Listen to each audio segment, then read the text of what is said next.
dipersembahkan oleh Sahabat Dasat, kita kembali lagi di Gaspol Sahur.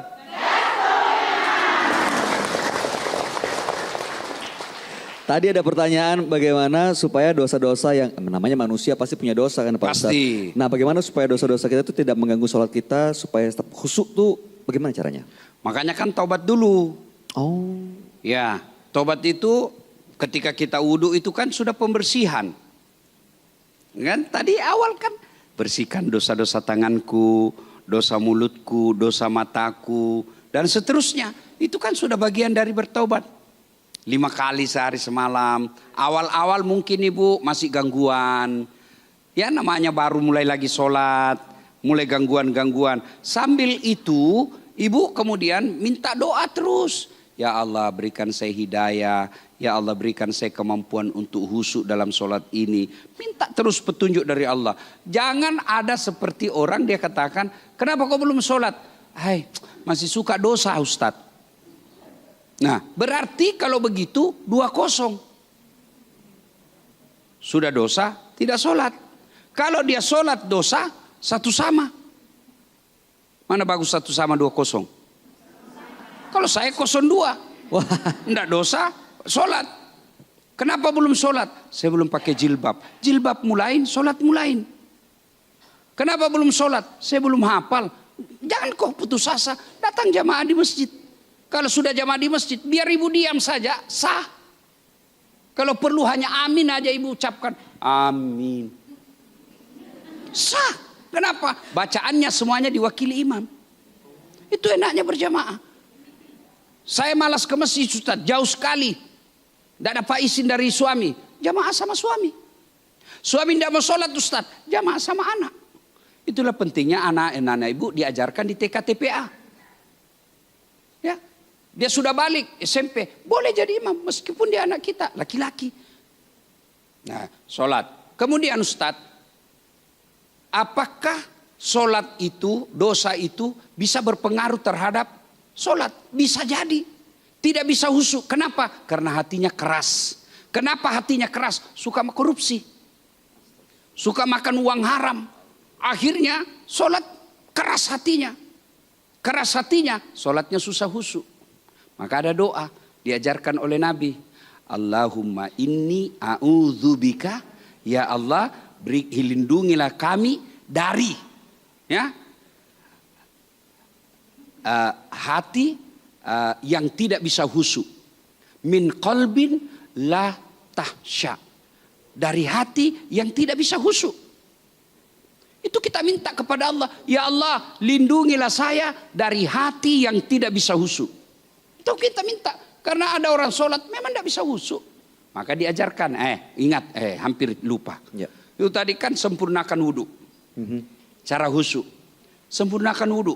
Setelah itu berpakaianlah yang bagus. Supaya bisa, itu anjuran agama. Surah Al-Jum'ah, berpakaian yang indah. Berikutnya lagi supaya bisa khusyuk ibu, usahakan apa yang kita baca itu, kita paham maknanya. Apalagi pesan, usahakan berpikiran bahwa sholat yang kita lakukan itu adalah sholat yang terakhir. Kemudian ada lagi ajaran-ajaran ulama. Bagaimana supaya bisa khusyuk? Usahakan jangan terlalu banyak gerak. Apalagi usahakan matamu jangan seperti mata pencuri. Lihat ke bawah. Oke. Ya. Itu sama aja dong. Sama aja itu ya. Jangan terlalu banyak gerak. Oke. Ya. Nah, lagi apa? Jangan terlalu cepat, perhatikan rukun-rukunnya. Ada rukun yang selalu kita langgar, ya, ada disebut tumanina. Apa itu? Istirahat sejenak. Orang Bugis bilang maki nyawa-nyawa. Yang paling banyak kita langgar dari ruku ke i'tidal. Sami Allahu liman hamidah. Itu tumanina dulu. Istirahat. Rabbana lakal hamd. Jangan langsung turun. Rehat dulu. Baru Allahu Akbar. Yang kita praktekkan. Sami Allahu liman hamidah. Rabbana lakal hamd. Nah, itu tidak ada tumak ninanya itu. Ya. Dan kalau tidak memenuhi syarat rukunnya, tidak sah sholatnya. Siap. Karena itu harus ada rukun. Oke. Sudah. Mana yang bertanya tadi? Tadi ini yang sebelah kanan nih, Ustaz. Oke. Sudah terjawab sementara ya, Bu? Ibu ya. Wallahu a'lam bishawab. Masya Terima Allah. kasih. Selamat menikmati sarung gajah duduk. Terima kasih, Ibu.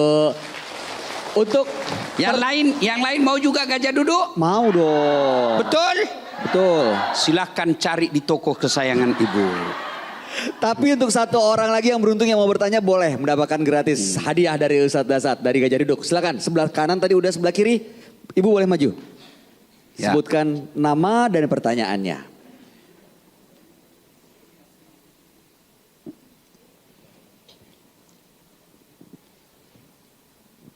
Assalamualaikum warahmatullahi wabarakatuh. Waalaikumsalam Waalaikumsalam warahmatullahi wabarakatuh. Syukran Pak Ustaz Mas Bayu atas kesempatan.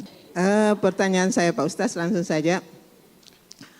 Bagaimana sholat kita bisa membantu hati dari penyakit hasad, iri dan sombong selama bulan Ramadan? Ya, Itu aja Pak Ustaz. oke. Terima kasih. Tahu lagi ditungguin Ya, Bu. pasti. Biasa ada yang curiga Bu, dia kira ndak ada isinya. Ada nggak coba? Dulu itu ndak ada isinya, pasti itu kotak-kotak Ji. Di sana itu. Kita, wih bagus warnanya. Keren warnanya. Tuh logonya monokrom. Tuh, bagus warnanya. Ya. Ini iya. Oh Aduh. iya. Jadi dikasih kalau begitu. Jangan Bu, dikasih. ditunda dulu. Nama saya Wahneng, perwakilan dari Majelis Tadabbur Lutfia Sudiang Raya. Sudiang Raya. Ibu Wahneng. Terima kasih Ibu. Ya. Terima kasih Ibu, silakan kembali. Nah, sholat itu seperti yang kita ucapkan tadi dan semua ibu-ibu sudah hafal ayatnya. Inna sholata tanha Anil fahsya iwal mungkar. bisa mencegah kita dari perbuatan keji dan mungkar. Jadi sholat itu kalau ada dengki, hasad, insya Allah dengan memperbaiki sholat akan hilang. Ya caranya tentu dengan sholat sesuai yang diajarkan Rasul. Kalau sholatnya orang Bugis bilang pito-pito. Apa? Pito-pito. Cepat seperti ayam. Patok-patok. Ya kan? Ada saya tanya, kenapa terlalu cepat? Dia bilang, kan saya sudah hafal bacaannya Ustaz. Sedari kecil saya sudah hafal. Sini. Kalau soal hafal kau bilang saja begini. Allahu Akbar, Tuhan bacaannya sama kemarin. Assalamualaikum. Gak bisa dong. Hafal. Itu sholat bukan soal hafal. Ada rukun-rukunnya yang harus kita lakukan. Kalau dia betul-betul dia tunaikan sholatnya dengan sebaik-baiknya, maka insya Allah penyakit-penyakit hasad, dengki itu akan hilang. Nah, agar tidak dengki itu, sholat diperbaiki, sudah itu kita mohon doa. Ya Allah, saat yang membolak-balikkan hati, pelihara hati saya, hilangkan penyakit-penyakit hati saya. Karena tanpa hidayah dan pertolongan Allah, biasanya susah kita mendapat hidayah. Nah, ibu-ibu yang saya muliakan, sholat kunci segala kebaikan. Bahkan ketika ibu nanti wafat, sebelum ditanya yang lain, sebelum ditanya segala-galanya, puasa, haji, zakat, dan segala-galanya, yang pertama ditanya dulu sholat. Kalau sholatnya baik, maka Allah akan berkata, seluruh amalnya kumpul, tidurkan dia. Nanti di akhirat baru kita periksa secara lengkap. Tapi kalau sholatnya tidak beres, kata Allah, semua amalnya hapus. Tidak ada gunanya. Sholat itu password. Maka supaya Ramadan kita ini berkah, sholat kita diperbaiki. Kalau ibu sebisanya dekat dari rumah dan dapat restu dari suami, sebaiknya sholat berjamaah di masjid. Ya kan? Nah, ada dulu kata perempuan tidak dianjurkan ke masjid. Bukan tidak dianjurkan, bukan dilarang. Tapi kalau mau jangan dilarang. Ya, kenapa dulu? Karena kalau perempuan ada fitnah, ya, tidak aman.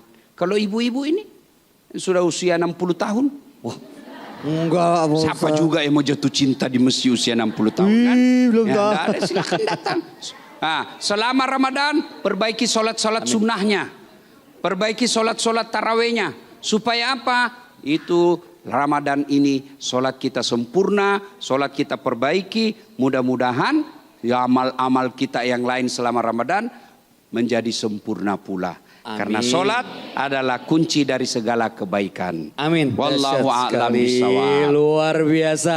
Ustadz Dasyat, terima kasih atas petuah-petuahnya. Terima kasih Mas Bayu. Dan melalui tayangan ini sekali lagi kami mau mengajak semua sahabat Dasyat yang ada di sini maupun dimanapun Anda berada. Mari kita jadikan momentum Ramadan ini untuk memperbaiki sholat agar Allah memperbaiki hidup kita dengan penuh rahmat. Terima kasih atas kebersamaannya. Akhir kata saya Bayu Oktara bersama Saya Dasyat Latif. dan juga seluruh kru yang bertugas dari Kota Makassar, Masjid Hajah Sitimang. Insya Allah kita besok bertemu kembali. Tentunya hanya di sini di Gaspol Sahur. Gaspol memang. Wassalamualaikum warahmatullahi wabarakatuh. Waalaikumsalam warahmatullahi wabarakatuh. Metro TV.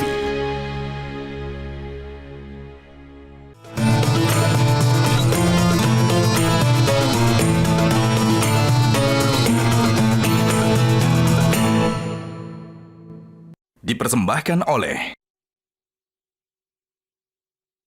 Jelajahi cara baru mendapatkan informasi. Download Metro TV Extend sekarang.